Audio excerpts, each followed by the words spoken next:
Samantala, kumuha naman po tayo ng update mula sa Philippine National Police hinggil sa Hatol ng Bayan 2025. Nasa linya ng telepono si Police Brigadier General Jean Fajardo, ang Regional Director ng PRO3 na siya ring tagapagsalita ng Philippine National Police. Magandang gabi, General Fajardo. Si Patrick De Jesus po ito ng PTV Ulat Bayan Weekend. Magandang gabi, Sir Patrick, at sa lahat po ng nanonood at nakikinig sa inyong programa. Magandang gabi po. General Fajardo, unang tanong po, kamusta po yung unang linggo ng election period at ano pa po yung mga ginagawa nating preparasyon para sa seguridad ng halalan sa Mayo? Tuloy-tuloy pa rin po yung sinasagawa po nating Comelec checkpoint at mahigpit po nating pinapatupad po yan mula po nung January 12 at hanggang kahapon nga po ay umabot na po ng mga 177 na mga firearms po ang ating pong na kumpiska nationwide at meron na rin po tayong naaresto na mga around 187 na individual at maliban po dyan ay syempre patuloy po nating minomonitor yung mga identified po nating election risk factors to make sure po na pagdating po habang papalapit po yung election ay mababawasan din po itong mga tinatawag po nating mga election areas of concern. Okay, General Fajardo, pakiulit lang po yung update po natin sa gun ban, ilan na yung nahuli, tsaka yung mga confiscated po natin ng mga armas. As of 11:59 of January 17, 2025, sir, ang source po natin yan, yung ating pong National Election Monitoring Action Center, ay umabot na po sa 177 po ang mga nakumpiska po nating mga baril at 40 po ang galing sa checkpoint, ang 104 naman po yung galing sa police response, 32 naman po yung mga nakuha sa bypass operation at isa rin po sa dragnet operation. At ang pinakamarami po dyan ay nakumpiska po natin sa NCRPO na 47 at sa Region 3 na 42 po at sumunod naman po ay Region 7. So yan po yung tatlong rehiyon na mataas po yung mga baril na nakumpiska po natin. Sa arrested persons naman po ay umabot na po yan na 187. Pinakamarami pa rin po, sir, ay sa NCR na may 52 po na civilian na nahuli.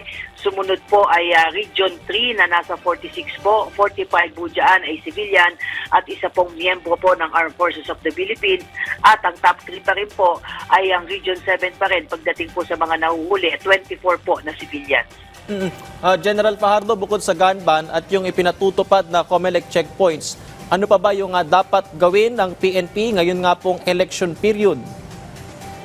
Well, pagdating po sa election period natin, maliban po sa pagtutok po natin sa mga Comelec checkpoints ay yung binanggit ko na po kanina na meron po tayo talagang binabantayan na mga areas of concerns, particularly, sir, yung mga napasa ilalim po sa yellow, orange, and red category.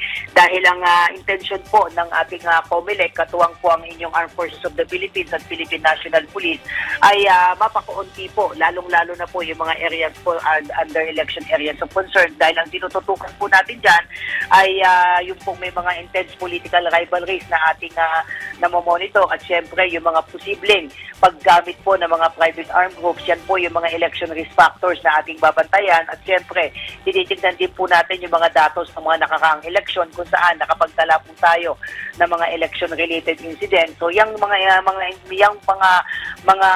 bagay po na yan, mga factors ang binabantayan po natin dahil alam po natin these factors po may influence po the coming election. Sa ngayon, General Fajardo, wala namang seryosong banta sa seguridad na namomonitor ang PNP, kaugnay nga po ng Hatol ng Bayan 2025. Sa ngayon po, sir, ay wala pa naman po tayong seryosong banta na namomonitor nationwide pero hindi po tayo nagkukumpiyansa, dine-maintain pa rin po natin yung ating aggressive stance and that is precisely the reason, sir, kung talagang yung ating mga strategic deployment, particularly yung ating paglatag ng Comelec checkpoint ay umabot na po ng mga 41,000 nationwide to make sure po na talagang mababantayan po natin at may intercept po natin yung mga posibleng mga instruments na po pwedeng magamit po not only sa darating na eleksyon, sa pang-araw-araw po nating pagbabantay ay hindi po magamit yan sa paggawa po ng krimen. General Fajardo, sa ibang usapin lang po, kamusta po yung pagtunton ng PNP doon po sa mga pulis na sinasabi nga pong sangkot sa 990 kilos ng shabu na nasabat sa Maynila noong 2022. At I understand, General Fajardo, kung tama po, may panibagong warrant of arrest mula sa korte at ang PNP may binuo na ring Task Force 29 na tinatawag.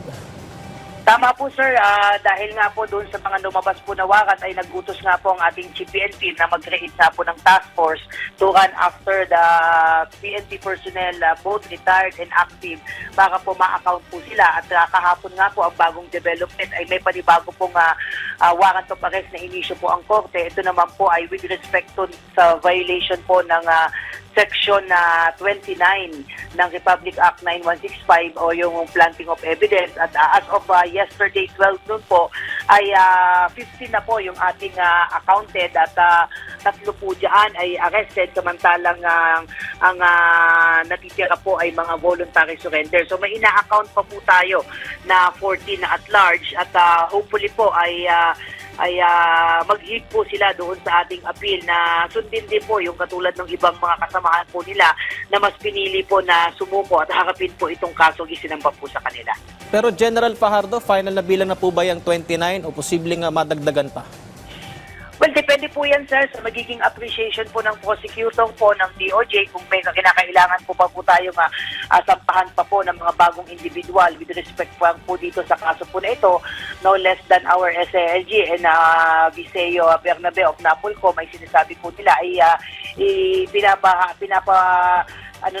pinapabahala na po nila sa DOJ kung may kinakailangan pa po o may makikita pa po sila sa pag-review po nila ng mga ebidensyang isinabito po natin sa kanila kung may kinakailangan o posible pa po na may sasampahan maliban po dito sa 29 na nasabi po.